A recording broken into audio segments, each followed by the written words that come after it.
Want to know who I am? Just I'm sure the boys in Canberra know who I am. I'm sure, mate. Do you have your driver's license, buddy? Yeah, I do. Yeah. At the moment, as long as you're not blocking the drive. Yeah, that's alright. I just need to get ID just for identification. Yeah, I'm that's. sure you've dealt with this before, Yeah, that's fine, mate. I appreciate you've got a job to do. No, thank you, Anthony. There you go. Thank you, kindly, Anthony. All right. Morning, sir. Hello. So this is just Anthony Calare. Anthony Craig. He's running for the seat of Calare in Central West. Right, Yeah. He's just alerted me that he's well known to AFP before for other matters he's been protesting for or representing. Yeah. And he's intending to be here for about the next hour. Yeah. I can't do any noise from until 8 o'clock. No, correct. Yep. So from 8 o'clock till about 8:30, 8:45, I'll be saying a few words over the loud hailer to Scott and his family. Yep. And then after that, I'll be heading off. Thank you for that, Anthony. So just on your own, sir? Yes. Yeah, okay. Not a problem. Yep. And it is for... Yeah, there's a few things. You may or may not be aware. I'm just going to educate a few people as I go along. Yep. I've been raising some concerns about what the Indonesians are doing in West Papua. I've been to West Papua myself. Years. It's been going on for years. Yeah. Unfortunately, Australia's been covering up the war crimes. Now, recently I just had a win in the Commonwealth Administrative Appeals Tribunal, and I've got documents from the Department of Defence proving that they covered up a massacre in 1995. One of the people who survived that massacre, a West Papuan, is now an Australian citizen.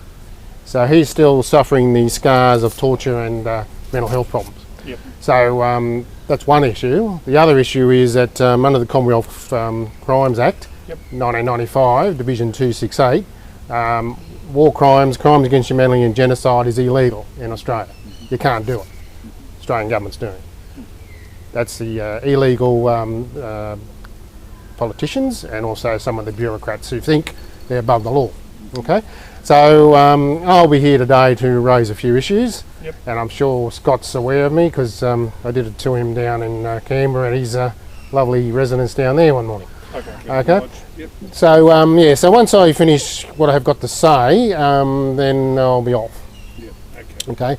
Also, I'm a registered nurse, and by trade I work in aged care, and quite frankly, I object to billions of dollars going to Indonesia when we can't afford to have staff in our units because the pay so poorly. They leave to go somewhere else, and I've got a battle running a whole unit with no staff.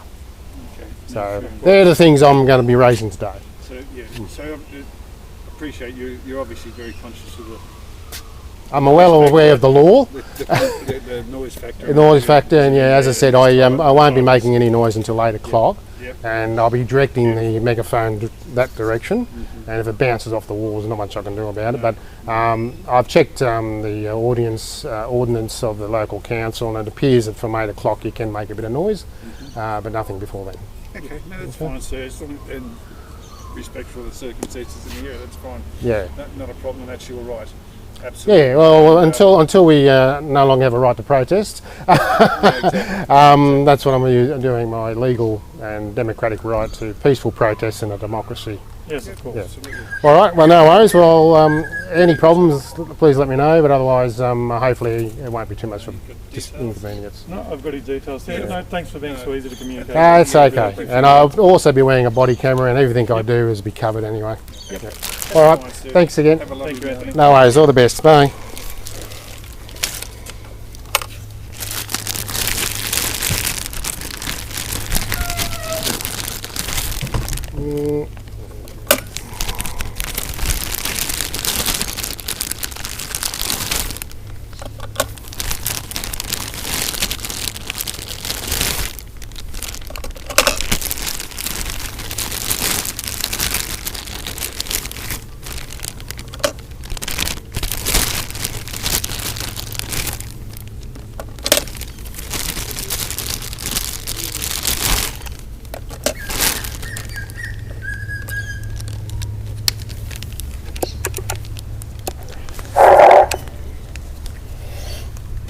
I'm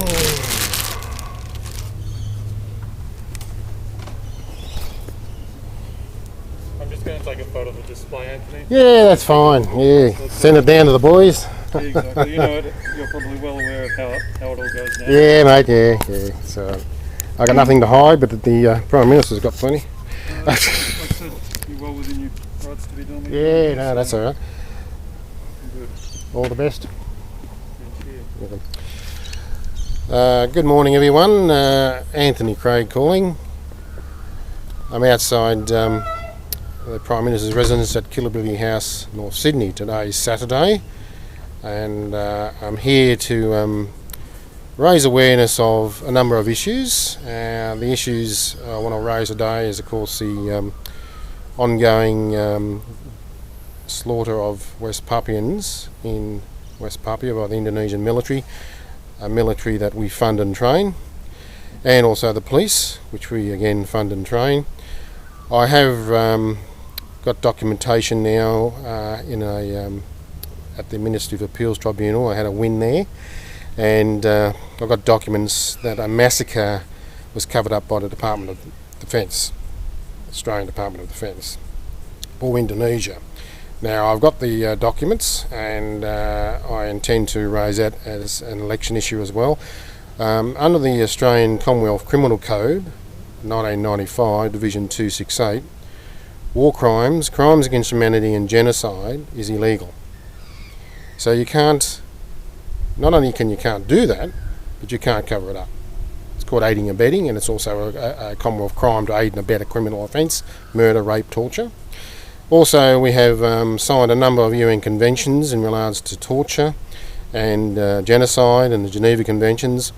I'll also be raising the fact that one of the whistleblowers, David McBride, a defence lawyer who actually raised the issue about the war crimes carried out in Afghanistan by our troops, he was charged with a criminal offence, but the people in the Department of Defence, the senior bureaucrats who hid and covered it up for so long, were not charged with anything. So the AFP's got some explaining to do on that one.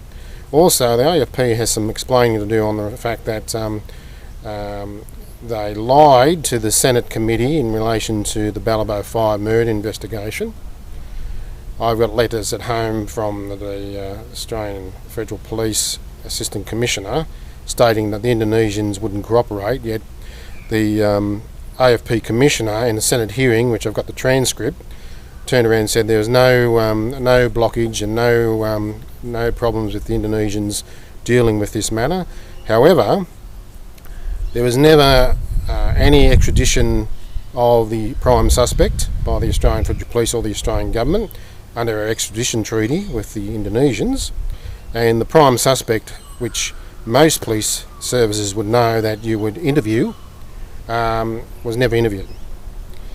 Now, this was based on the evidence from the New South Wales Coroner's Court, 2007, Deborah Pinch, who sent all the exhibits and the reports and the witness statements to the Australian Government Solicitor.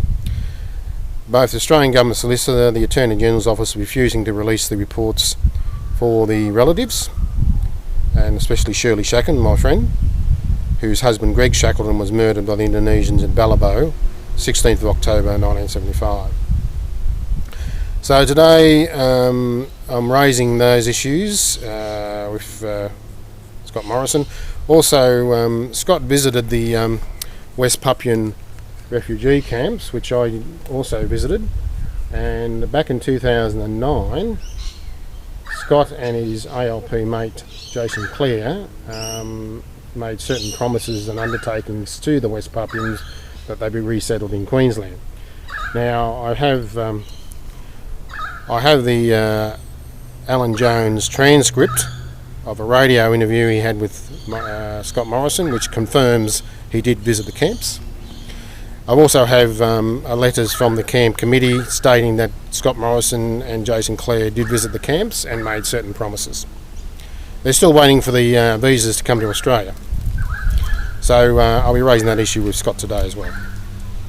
So hopefully I'll also raise the aged care issue, given the fact that as a registered nurse working in aged care, we've got good staff leaving because the pay is so poor, they're exhausted, no staff because the shifts are not filled, because no one wants to work in aged care because the pay is so bad and the conditions are so poor. Yet the New South Wales public hospitals are getting far more rates of pay than the aged care staff. So we want wage parity with New South Wales public hospitals immediately. I'll be raising that with Scott Morrison today as well. Anyway, I'm here now until at least 8:30. I can't make any noise until 8 o'clock. I'm here at just after 7. So I've just set up, had a little chat to the AFP.